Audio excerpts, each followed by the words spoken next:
The North Rift part of the country. As you know, we started from Turkana, West Pokot, Samburu. Then we came back to Uasin-Gishu, Nandi, Elgeyo Marakwet, Baringo, and now we are here in Trans-Nzoia, leaving us with only about 6 other counties to complete the larger Rift Valley region. And we look forward to the engagement we will have with Wananchi. As just to emphasize that Jukwaa la Usalama is a bottom-up a process of engaging on security and service delivery. We want to democratize the process of management of security sector to give voice to those whom we serve together at the grassroots level so that they can have an opportunity to input on our programs.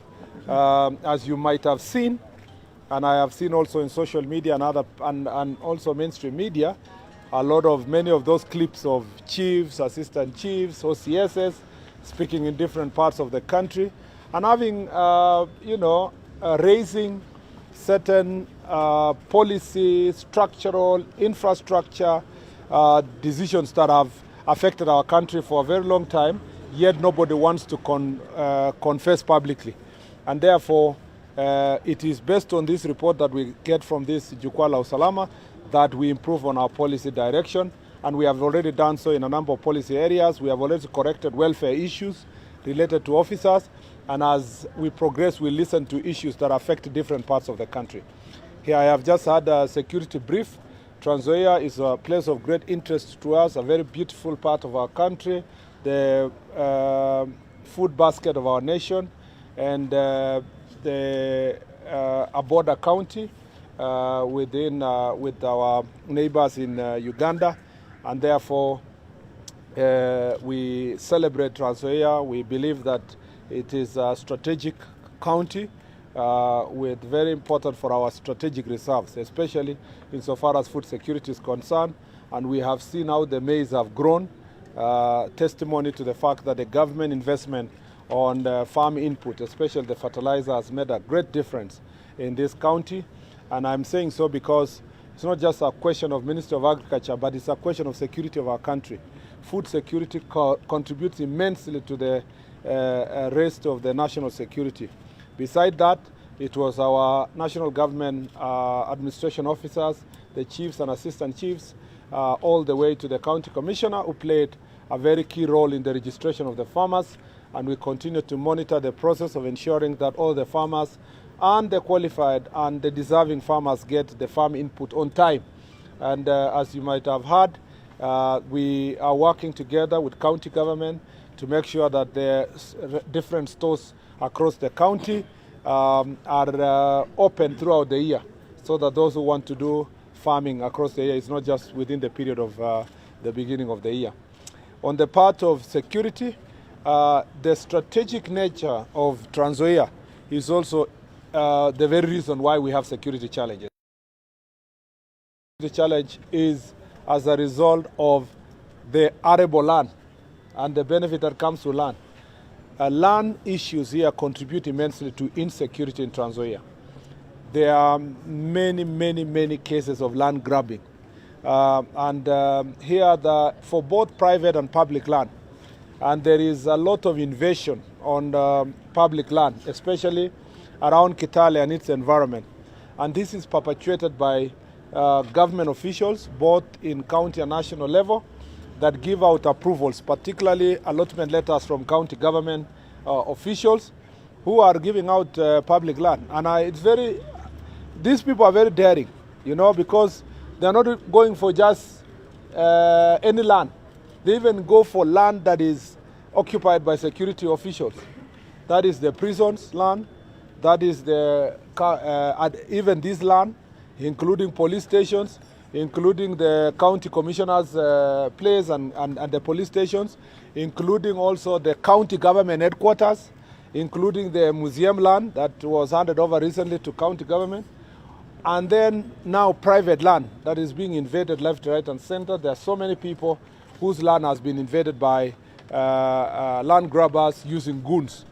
And therefore, having had the extent of the problem in this county, I've asked the county security team to prepare a more detailed report that will be taken to the National Security Council so that the National Security Council can give directions on a very serious decision that we have to make.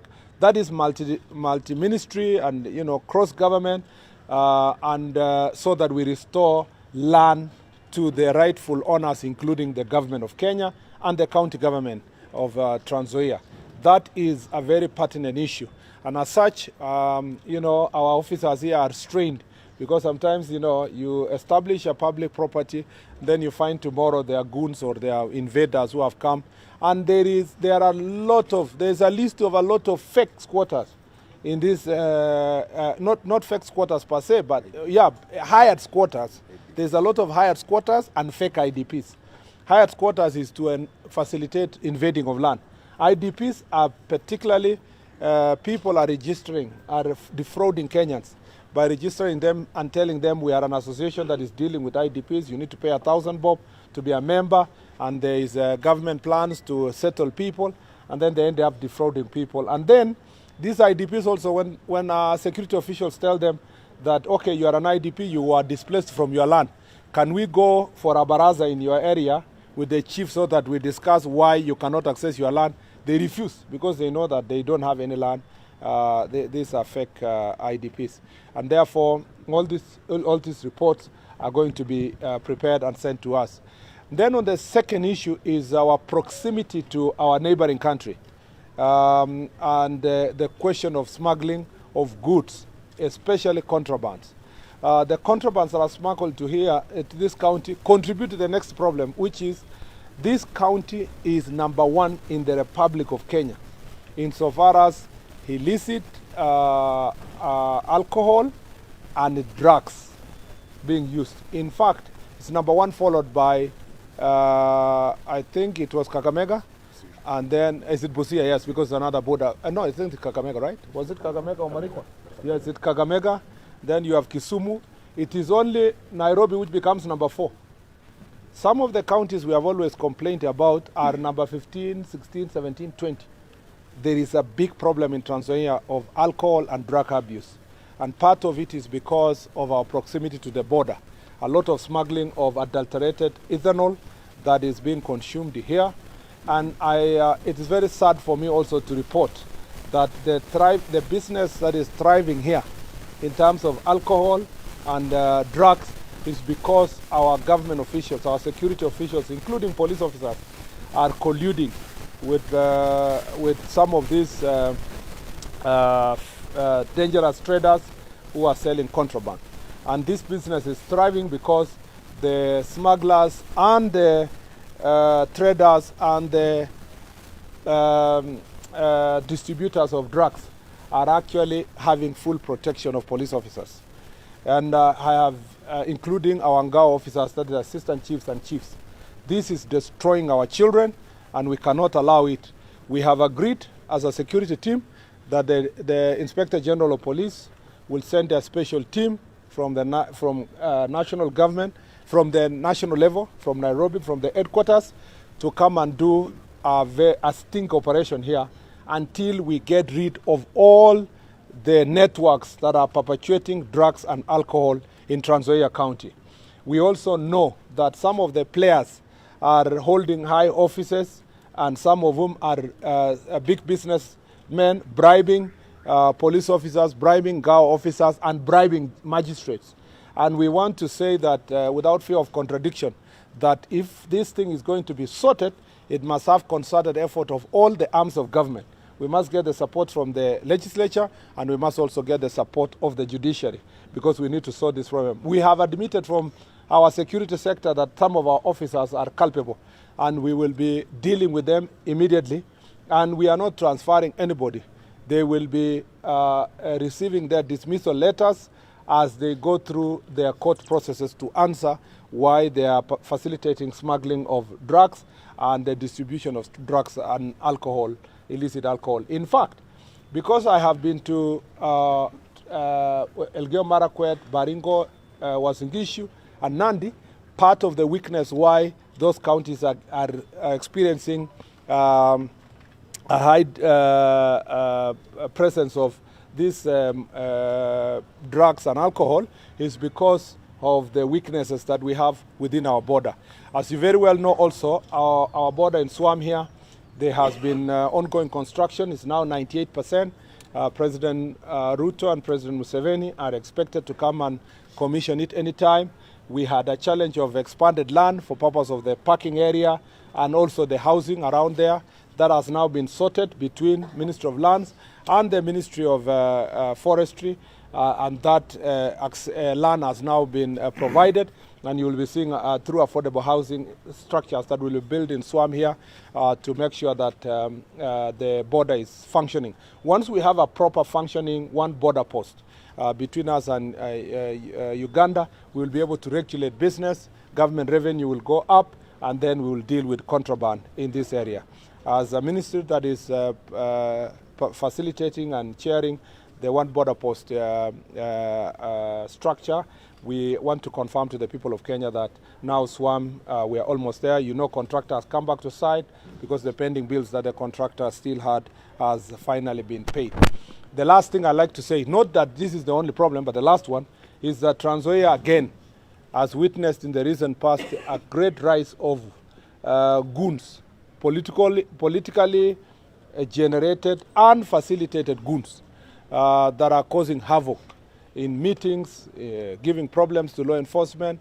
Political leaders, each one of them are hiring some goons. It starts like bouncers and then moves slowly.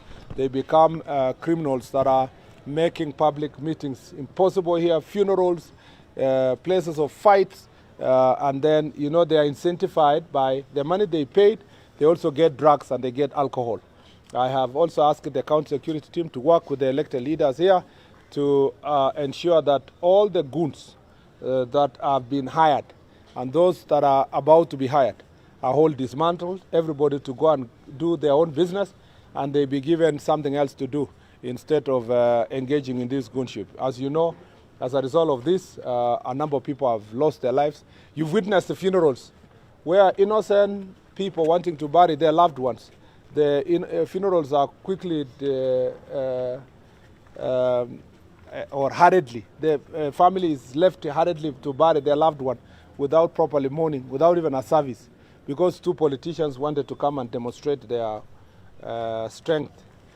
Kwa hivyo ningependa kusema tuko hapa kwa jukwaa la usalama na tuko tayari kusikiliza viongozi wa mashinani, kina chifu na OCSs na wananchi wa Trans-Nzoia, tujadiliane pamoja jinsi ambavyo tunaweza kuimarisha usalama wetu. Mimi ninafurahi kwamba nikiwa hapa niko nyumbani, mimi ni mwana Trans-Nzoia, na kwa hivyo ninafurahi kwamba sisi wote tutaweza kujadiliana, kutoa maoni tofauti ya kuweza kusuluhisha mambo ambayo yanatukabili sisi kama Wakenya ambao tunaishi Trans-Nzoia. Na ningependa kusisitiza ya kwamba hata tunapojitayarisha kwa uchaguzi ambao ni mwaka 2 ujao, ningependa kusihi kwamba wana Trans-Nzoia wote waishi kwa amani, kwa sababu Trans-Nzoia iko na Wakenya wa kabila mbalimbali, rangi mbalimbali, na watu wa kutoka dunia nzima na wa dini tofauti. Ninasisitiza ya kwamba kama idara ya usalama tutahakikisha kwamba kila moja anaweza kulindwa na mali yake na haki zake, na hatutakubali siasa yenye italeta vita kati ya wananchi wa tabaka mbalimbali. Kwa hivyo asanteni sana. Ningependa sasa kuchukua maswala 3, alafu yale mengine tutaweza kujibu. Excuse me, mheshimiwa. Just wait. Two questions from me. We'll take about 3 questions and then we will then from there. 2 questions. Yes. 1. What's the state of security in our public health facilities across the country? Okay. Secondly, how long will it take for Sakaora families to bury their beloved ones that were killed? Good questions, but I think not very good for Trans-Nzoia. But the public facilities here, health facilities across the country must be secured, not just by our security forces, but by by the entire system, including the hospitals themselves, because they have internal security arrangement. And it's important that when we give them information regarding persons within the hospital, they take it seriously. Because I think that in some instances, had we taken seriously reports that came from the DCI, we could not have been having the situation that we had in KNH. So it's important for all of us to take security information seriously, and it's better to take precaution and be wrong than to try to be right and allow something wrong to happen in our hospitals or public facilities. And we will be working with the Ministry of Health to see if there is anything else we can do to enhance protection of our patients, especially in referral hospitals. The second issue is in Shakahola. Shakahola, in a number of cases, we have been unable to get citizens who are volunteering to come and take DNA tests so that it can facilitate release of some of the bodies that were found there. And we are also working hard to strengthen the government chemistry so that it can have enough reagents to complete some of the tests that are required. And as the government of Kenya is now contemplating, in the absence of people coming to take the test so that we can know their loved ones, it may be necessary, and I say this when I was in Kilifi, and I don't think this is just for repeat, we may need to have a memorial site where some of the bodies that will not be claimed will be buried, and it will be a reminder to all of us to work very hard to ensure that we don't have such religious extremism happening in our country. Yes.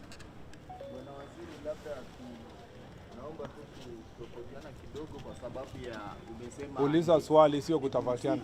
Yeah. Si goons ni gangs. Currently they are operating na bankas and kufikia saa moja saa mbili hakuna kitu inaweza kaendelea within our areas ama communities. So ukitoka mahali hapa ni vizuri wa categorize kama gangs. Okay. But not goons. Okay. Asante sana. Unajua kwake anaamini kwamba ikisemwa gangs serious. 9 mwezi wa 5, mwezi wa 6 mahakama iliamuru kwamba main prison inakaliwa ni shamba ya mtu binafsi pamoja na watu 20. Je, serikali imeweka mikakati gani kwamba kuhakikisha kwamba prison haijachukuliwa? Alafu swali la pili,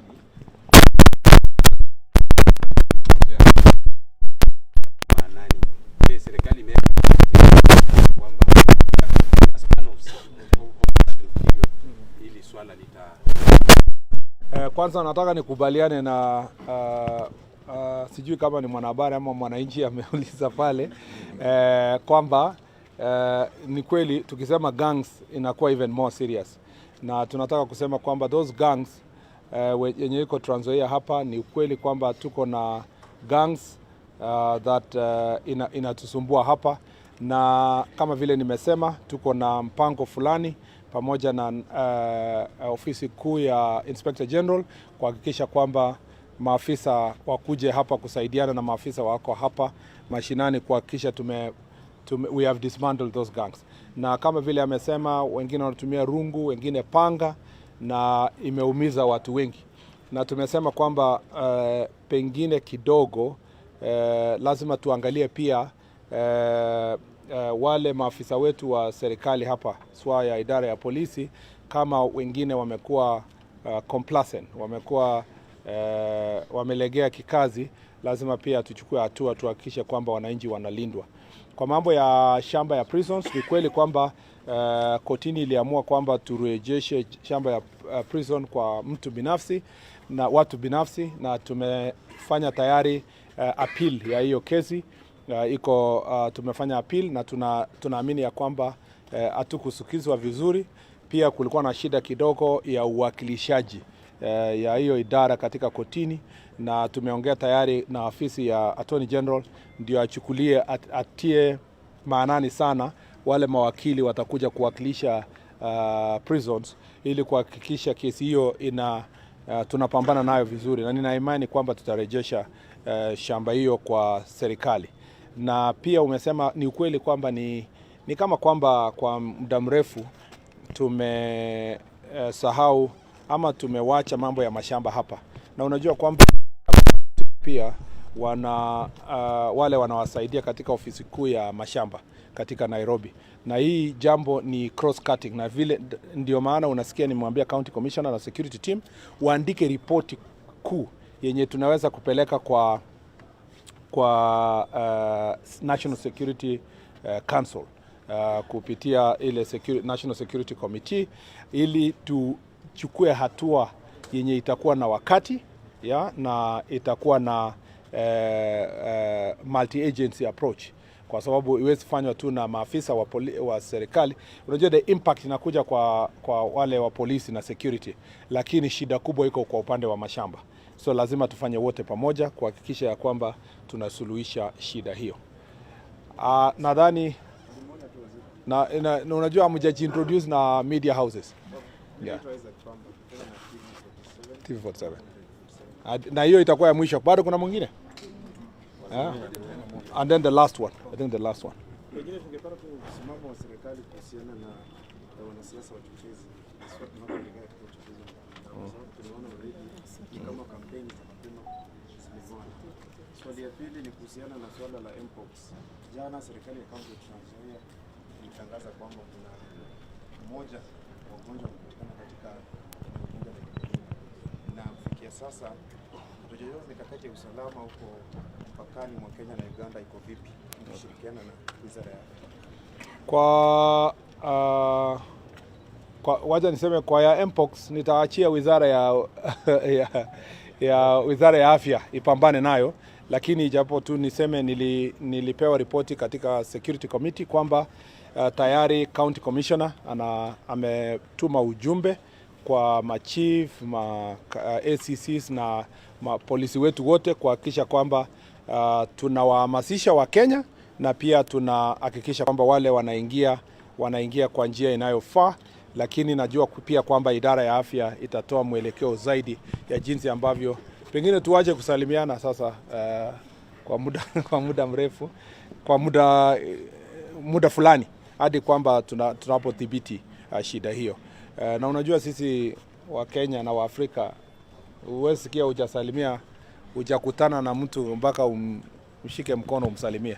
Pengine turudi penye tulikuwa kidogo kwa COVID, tuanze kusalimiana alafu tungoje, kwa sababu afya ni kitu ya maana, na unajua kwamba any pandemic inakuwa security issue, na kila mtu tunawe mikono yetu kila wakati, na si lazima usalimie mtu na mkono na mtakiane amani kwa hii ya kisasa ya kutakiana amani. Ile ya kwanza umesema mambo ya incitement.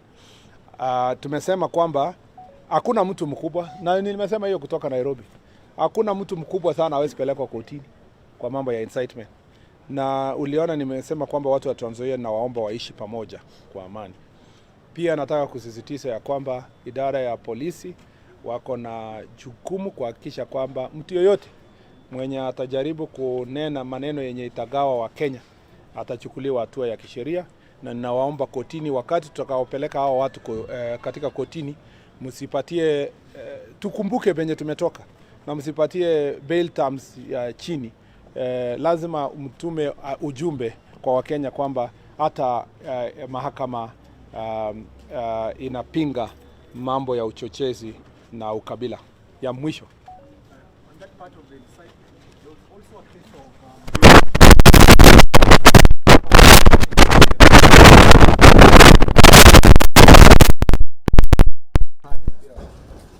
Are there any ongoing cases or the arrests of those particular, especially the organizers? Is there any arrest that has been done so far? As you know, it's in public knowledge.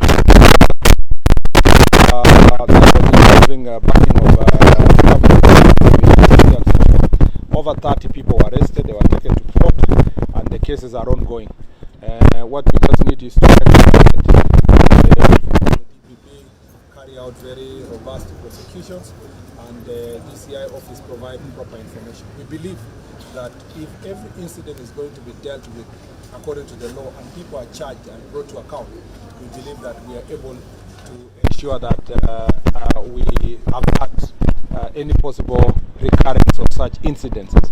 That applies to also the question of gangs.